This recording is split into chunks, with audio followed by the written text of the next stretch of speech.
एक स्टूडेंट हैं, विद्यार्थी हैं, फिर चाहे आप 8वीं 10वीं के विद्यार्थी हो या फिर हाई लेवल कॉम्पिटिटिव एग्जाम्स की प्रिपरेशन में लगे हुए, एक विद्यार्थी के रूप में आप क्या चाहते हैं?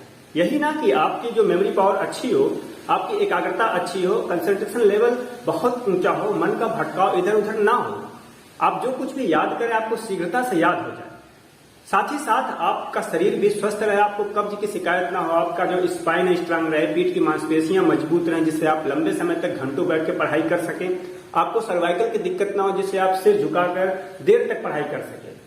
और ये सारी चीजें आप अगर कर पाते हैं, सारी चीजें मेंटेन कर पाते हैं, तो आपकी जो सफलता है आप अपना लक्ष्य शीघ्रता से पा सकते हैं। नमस्कार, मैं डॉक्टर राघवेंद्र प्रताप रमन अपने 17 वर्षों के अनुभव से आपको बताने जा रहा हूं कि कैसे आप योग अभ्यास के माध्यम से नियमित योगाभ्यास करके इन सारी चीजों को प्राप्त कर सकते हैं, अपने शरीर और मन की क्षमता को बढ़ा सकते हैं, कम समय में ही अधिक पढ़ाई करके अपने लक्ष्य को शीघ्रता से हासिल कर सकते हैं।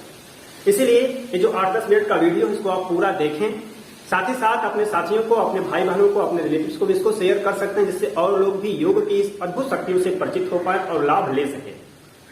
एक रिक्वेस्ट करूंगा कि अगर आप चैनल पर नए हैं तो चैनल को सब्सक्राइब कर लीजिए, बेल आइकन भी प्रेस कर लीजिएगा जिससे जो रेगुलर अपडेट्स हैं इस तरह के वीडियो आपको मिलते रहें। आप चाहें तो मेरे ऐप योगा विथ रमन को प्ले स्टोर से डाउनलोड कर सकते हैं जिसमें बहुत सारे फ्री वीडियो है जिनको आप एक्सेस कर सकते हैं। अगर आप उससे ऑनलाइन जुड़ना चाहते हैं तो नीचे दिए गए नंबर पर भी संपर्क कर सकते हैं। देखिए, योग में बहुत अद्भुत शक्ति है, आप लोग भी जानते हैं, इसलिए सारी दुनिया हाथों हाथ योग को अपना रही है। आपका शरीर भी स्वस्थ रहता है, मन भी स्वस्थ रहता है, लेकिन दिक्कत ये आती है कि विद्यार्थियों के पास समय कम होता है और बहुत से लोग जानते भी नहीं कि विद्यार्थी के रूप में उनके लिए कौन कौन से योगासन, कौन कौन से अभ्यास अधिक उपयोगी रहेंगे। यूं तो बहुत सारे अभ्यास हैं और सारे अभ्यास लाभदायक हैं, लेकिन जब आप स्टूडेंट के रूप में हैं और एक विद्यार्थी की बात की जाए तो कम समय में हमको वही अभ्यास करने हैं जो अधिक से अधिक लाभ दें और हमारे शरीर और मन को स्वस्थ रख सकें। इस दिशा में आपको सबसे पहले करना है सूर्य नमस्कार, लेकिन सूर्य नमस्कार का अभ्यास सीधे आपको नहीं करना है। सूर्य नमस्कार करने से पहले थोड़ा सा वार्म अप जरूर कर लीजिएगा। वार्म अप में क्या करना है, आप खड़े होकर थोड़े पैर के अभ्यास, थोड़े हाथ के अभ्यास कर लीजिएगा। आप अपने कमर को आगे पीछे या दाएं बाएं घुमा लीजिएगा जिससे वार्म अप हो जाए। वार्म अप का मतलब यही है कि आपकी बॉडी प्रिपेयर हो जाती है। अगर आप बिना वार्म अप किए सीधे आसनों का अभ्यास कर लेते हैं, सीधे एक्सरसाइज कर लेते हैं बिना वार्म अप किए, तो हो सकता है कि आपकी मांसपेशियों में खिंचाव आ जाए और आप ठीक से आप आसन का अभ्यास नहीं कर पाएंगे और बीच में आप छोड़ देंगे। इसलिए वार्म अप जरूर करिएगा। पैरों का वार्म अप, हाथ का वार्म अप, शोल्डर के लिए वार्म अप, अपने स्पाइन के लिए वार्म अप, और वार्म अप के बाद आप सीधे सूर्य नमस्कार का अभ्यास करेंगे।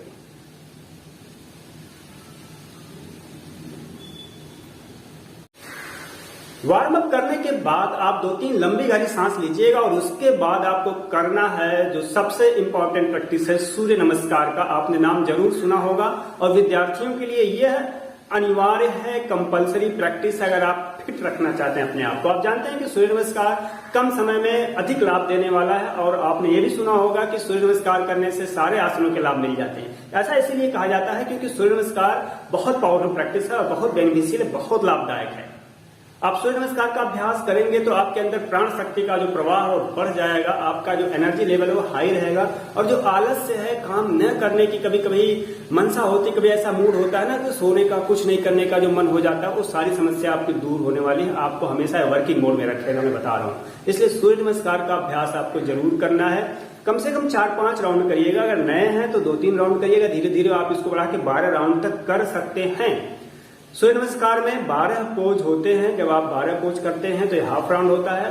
फिर 12 पोज आप जब दूसरे पैर से कर लेते हैं तो यह पूरा 1 राउंड माना जाता है, यानी 1 राउंड में कुल आप 24 पोज करते हैं। अगर आप 5 राउंड कर लेते हैं तो 120 पोज हो जाते हैं। सांस का ध्यान रखिएगा, पोज सही ढंग से करिएगा। शुरुआत में दिक्कत हो सकती है लेकिन धीरे धीरे आप बहुत अच्छे ढंग से इसको करने लगेंगे। सूर्य नमस्कार को डिटेल में कैसे सीखें इसका लिंक डिस्क्रिप्शन में है, आप डिस्क्रिप्शन में देख के सूर्य नमस्कार को जरूर सीख लीजिएगा। यह मेरी आप सभी लोगों को, सभी विद्यार्थियों को एडवाइस है, बिल्कुल सीख लीजिएगा सूर्य नमस्कार। कई बार टाइम नहीं मिलता तो आप सिर्फ सूर्य नमस्कार थोड़ा सा वार्म करने के बाद कर लिया करिएगा। तो सूर्य नमस्कार जब आप कर लेंगे फिर थोड़ा सा आपको रेस्ट लेना है, शवासन में जाना है।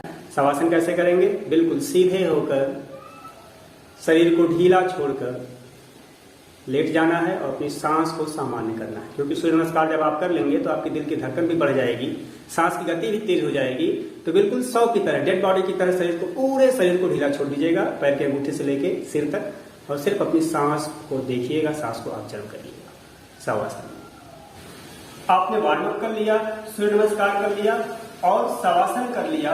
उसके बाद आपको कुछ लेट के आसन करने हैं, ज्यादा नहीं, बहुत कम आसन बताऊंगा, वही आसन बता रहा हूं जो आपके लिए बहुत लाभदायक हैं। और लेट के करने वाले आसन में सबसे पहले आपको करना है मरकट आसन, जो आपकी रीढ़ की हड्डी के लिए बहुत अच्छा है।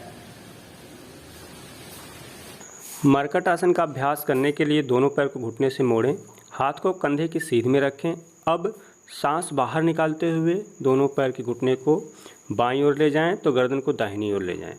फिर सांस बाहर निकालते हुए घुटनों को दाईं तरफ ले जाएं और गर्दन को बाईं तरफ ले आएं। इस प्रकार आप 4 से 5 बार कर सकते हैं। कुछ देर तक रुकें अंतिम स्थिति में और पैर को सीधा लाते समय सांस अंदर भरें। इस आसन को करने से आपकी रीढ़ की हड्डी में लचीलापन आएगा, पीठ की मांसपेशियों में जो कड़ापन है या जाम होने की समस्या वो दूर होगी और आप लंबे समय तक बिना थके घंटों बैठकर पढ़ सकते हैं। अगला अभ्यास करेंगे पवन मुक्तासन का। पवन मुक्तासन करने के लिए घुटने से इस प्रकार पैर को मोड़े, सांस को बाहर निकालें और नाक से घुटने को स्पर्श कराने का प्रयास करें। यही अभ्यास आपको दूसरे पैर से करना है। घुटने को मोड़ते समय घुटने को सीने तक लाएं, सांस को बाहर निकालें, कुछ देर तक सांस बाहर रोककर अंतिम स्थिति में रहें। इसको दोनों पैर से भी करना चाहिए। पवन मुक्तासन को 3 से 4 बार करें। प्रत्येक विद्यार्थी को इसका अभ्यास अवश्य करना चाहिए, क्योंकि लंबे समय तक बैठकर पढ़ाई करने से अक्सर कब्ज, गैस, एसिडिटी की समस्या हो जाती है। योग के नियमित अभ्यास से आप इन सभी समस्याओं से छुटकारा पा सकते हैं। डिस्क्रिप्शन में प्रत्येक आसन के प्रत्येक अभ्यास के लिंक दिए गए हैं, आप डिटेल में सीख सकते हैं। अगला अभ्यास है स्कंधासन का। इस प्रकार दोनों पैर को घुटने से मोड़ें, पैर के पंजों में गैप करें, हाथ से टखने को पकड़कर सांस भरते हुए कमर को उठाएं। यह कमर दर्द की समस्या को दूर करने वाला अभ्यास है, लचीलापन बढ़ाने वाला अभ्यास है। स्कंधासन, इसको कंधरासन भी कहते हैं। अगर आप चाहें तो चक्रासन का अभ्यास कर सकते हैं, लेकिन इसके लिए पीठ में लचीलापन होना आवश्यक है। चक्रासन आप बचपन में खेल खेल में बहुत किए होंगे। चक्रासन जिनसे नहीं होता वो इसके पहले वाला आसन यानी स्कंधासन भी करके वही लाभ ले सकते हैं। चक्रासन से आपके पूरे शरीर में एक नई ताजगी, नई स्फूर्ति आएगी और आप अधिक ऊर्जावान और उत्साहित महसूस करेंगे। धीरे धीरे वापस आएं और शवासन में विश्राम करें। अगला अभ्यास सर्वांगासन का है, जो विद्यार्थियों के लिए बहुत ज़रूरी है। दोनों पैर को घुटने से मोड़कर इस प्रकार ऊपर उठाएं और हल्का सा कमर को सपोर्ट देते हुए दोनों पैर को सीधा कर लें। अपनी दृष्टि पैर के अंगूठे पे रखें, आप चाहें आँख को बंद कर सकते हैं। इसमें ब्लड सर्कुलेशन आपके मस्तिष्क की तरफ होगा, इसलिए इससे ब्रेन फंक्शनिंग बढ़ती है, याददाश्त बढ़ती है, बालों का झड़ना पकना रुकता है। आप चाहें तो पैर को पीछे धीरे धीरे ले जाकर स्पर्श करा सकते हैं। यह हल आसन का अभ्यास है। जिनको बहुत अधिक कमर दर्द हो वो इसका अभ्यास ना करें, बाकी लोग करें। इससे पीठ में लचीलापन आएगा, चेहरे की ताजगी बढ़ेगी, स्किन का ग्लो बढ़ेगा और आपके मस्तिष्क पर भी अच्छा प्रभाव डालने वाला अभ्यास है। सर्वांगासन से अधिक लंबे समय तक युवा दिखा जा सकता है। अब धीरे से पेट के बल हो जाएं और पेट के बल किए जाने वाले अभ्यास करेंगे, जिसमें पहला अभ्यास होगा भुजंगासन का। हथेलियों को इस प्रकार सीने के बगल में रखें, सांस भरते हुए जितना हो सकता है पीछे अपने शरीर को मोड़ें, आंख बंद कर लें या छत की तरफ देखें। पीछे पैर की एड़ियों को आपस में सटा लें। ध्यान दीजिए पेट को बहुत अधिक नहीं उठाना है। सांस बाहर निकालते हुए वापस आ जाएं और विश्राम करें। भुजंगासन बहुत अच्छा अभ्यास है, हर विद्यार्थी को इसको ज़रूर करना चाहिए। विश्राम करने के बाद अगला अभ्यास आपको करना है धनुषासन का या धनुरासन का। पैर को इस प्रकार पकड़ें, घुटने को थोड़ा दूर कर लेंगे तो करने में आसानी होगी। सांस भरते हुए अंतिम स्थिति में आ जाएं। 5 से 10 सेकंड तक रुके, फिर धीरे धीरे वापस आ जाएं। यह भी बहुत अच्छा अभ्यास आपके पेट के लिए, कमर के लिए, गर्दन के लिए है। पूरे शरीर में यह स्फूर्ति लाने वाला अभ्यास है, आलस से दूर करने वाला अभ्यास है। चेहरे पे ताजगी आएगी। अगला अभ्यास भी पीछे झुककर किया जाने वाला अभ्यास है। इसके लिए आप पहले वज्रासन में बैठें और फिर इस प्रकार घुटने के बल खड़े हो जाएं। धीरे धीरे सांस भरते हुए आपको पीछे झुकना है, अपनी एड़ी को पकड़ लें।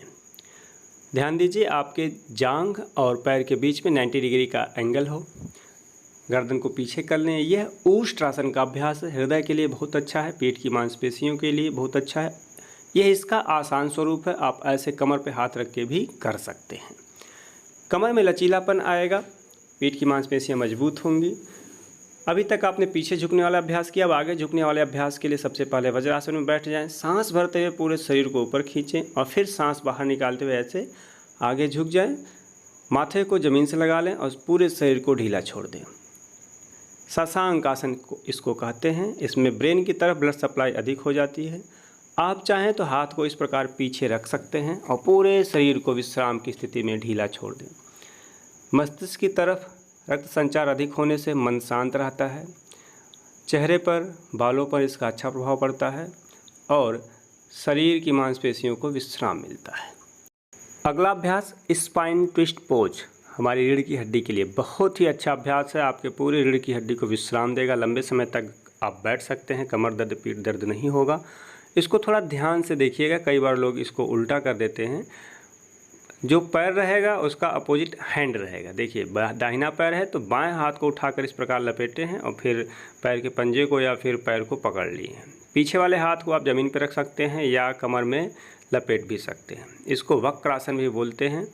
पीठ दर्द, कमर दर्द को दूर करने के लिए, पीठ की मांसपेशियों को मजबूत बनाने के लिए, पीठ के क्षेत्र में रक्त संचार को बढ़ाने के लिए बहुत अच्छा अभ्यास है। इसको भी जरूर करना चाहिए हर एक विद्यार्थी। 2 खड़े होकर आसन करने हैं, जिनमें पहला ताड़ासन है, जिसको करने के लिए पैर के पंजे के बल खड़े हो जाएं, पूरे शरीर को सांस भरते हुए ऊपर की ओर तानें। दूसरा अभ्यास त्रिकोणासन का है। दाहिने हाथ से दाहिने पैर के पंजे को और बाएं हाथ से बाएं पैर के पंजे को छूना होता है। अभी आपने आसनों का अभ्यास देखा, अब आपको मैं प्राणायाम बताने जा रहा हूं कि कैसे कुछ सांस लेने वाली क्रियाएं करेंगे जिससे आपकी मानसिक एकाग्रता बढ़ेगी और आपके अंदर प्राण ऊर्जा का प्रवाह ठीक ढंग से होगा। बैठने की विधि देख लीजिए, आप पालथी मार के बैठ सकते हैं। जिनसे पद्मासन लग जाता है वो पद्मासन लगा लेंगे। और जो बहुत जरूरी है ध्यान देना कि ऐसे नहीं बैठना झुक के कि आपके स्पाइन में ऐसे कर्व बन जाए, जिससे आपको दिक्कत होगी आगे और भी पाचन संबंधी समस्याएं भी होती हैं। क्योंकि आप लंबे समय तक बैठते हैं तो सीधे बैठकर पढ़ने की आदत डालिए। जब भी आप बैठे इस तरह बैठे प्राणायाम के समय में, बहुत ऐसे तन के भी नहीं बैठना, ऐसे बैठिए। हाथ को ऐसे ज्ञान मुद्रा बना लीजिए, अपने थंब को, इंडेक्स फिंगर को टच कराइए, यहाँ पर रख लीजिए। इस प्रकार आप बैठेंगे। अनुलोम विलोम प्राणायाम का अभ्यास करेंगे। दाहिने हाथ के अंगूठे से दाहिनी नासिका को बंद कर लें। बाईं नासिका से धीरे धीरे लंबी और गहरी सांस भरें। फिर बाईं नासिका को बंद कर लें और उतने ही समय में दाहिनी नासिका से सांस को बाहर निकालें। अगर आपने 10 सेकंड में सांस लिया है तो 10 सेकंड में बाहर निकालें। सांस बाहर निकालने के बाद पुनः दाहिनी नासिका से सांस धीरे धीरे अंदर भरें और दाहिनी नासिका को फिर बंद कर लें। बाईं नासिका से सांस धीरे धीरे बाहर निकाल दें। सांस लेने और छोड़ने का अनुपात बराबर होना चाहिए। यह एक चक्र हुआ, एक राउंड हुआ। इस प्रकार आप 10 से 15 राउंड भी कर सकते हैं। बहुत अच्छा प्राणायाम है, आपके मन को शांत रखेगा, याददाश्त बढ़ाएगा, शरीर और मस्तिष्क में ऑक्सीजन लेवल बढ़ेगा। अगला प्राणायाम आपको करना है भ्रामरी प्राणायाम। इस प्रकार अंगूठे से कान को बंद कर लें कि बाहर की कोई आवाज़ ना सुनाई दे। बाकी अंगुलियों को सिर्फ आँख पे हल्के से रखें, आपको ढकना है, आँख को दबाना नहीं है। लंबी गहरी सांस लें और सांस बाहर निकालते समय भौरे की तरह गुंजन की आवाज़ निकालें।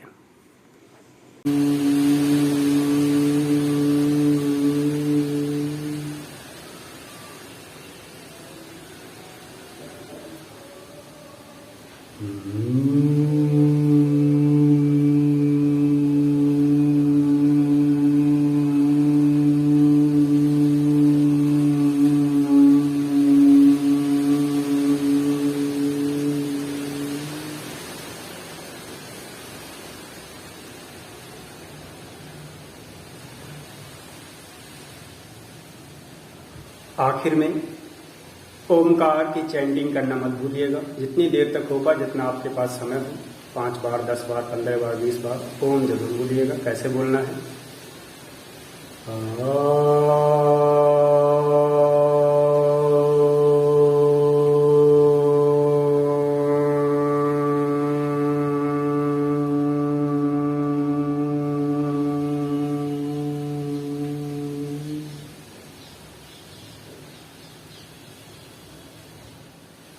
तो साथियों, आपने वार्म अप देखा, सूर्य नमस्कार देखा, आसनों का अभ्यास देखा और प्राणायाम का अभ्यास देखा। हर एक विद्यार्थी को कम से कम 10 से 15 मिनट के लिए मेडिटेशन जरूर करना चाहिए। आपके जीवन में बदलाव आएगा। आप सोने से पहले रात में जब एकांत हो तो आप इसका अभ्यास करिए। कुछ नहीं करना है मेडिटेशन के लिए। शुरुआत में आपको बस आंख बंद करके ऐसे जैसे मैंने बताया है बैठ जाइए और अपनी सांस पर ध्यान दीजिए। चेहरे पर बिल्कुल शांति हो, प्रसन्नता हो, कोई तनाव ना हो, कोई घबराहट ना हो, कोई जल्दबाजी ना हो। अपनी सांस को, अपनी ब्रीदिंग पैटर्न को ऑब्जर्व करिए।